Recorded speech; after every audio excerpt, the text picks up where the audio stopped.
एक बात बतावा, कलिहा पेपरवा दियत के नहीं तोहरे बगलिया जौन बैठी रही ही ऊ के रहा हो? काहे हो का भला?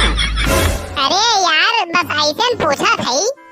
अरे हम ना जानी थी यार, वो तो दूसरे स्कूल से आए रही ना, हमें कौन पता के आए।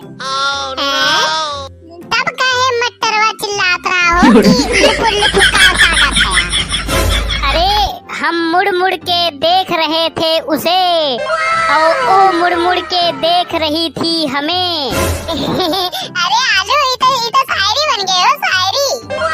अरे हम मुड़ मुड़ के देख रहे थे उसे और वो मुड़ मुड़ के देख रही थी हमें।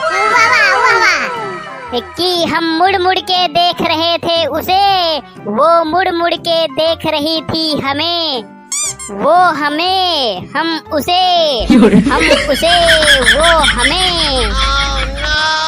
क्योंकि पेपर में ना उसे कुछ आता था और ना हमें। और भैया ई नवा नवा चैनल है हमार, तो चैनलवा सब्सक्राइब करके सपोर्ट करत जा। ऐसे नई नई वीडियो रोज देखे मिले आप सबका। वीडियो का लाइक करत जा और शेयर करत जा, और वीडियो कैसे लाग कमेंट करके बतावत जा। और वीडियो देखे धन्यवाद।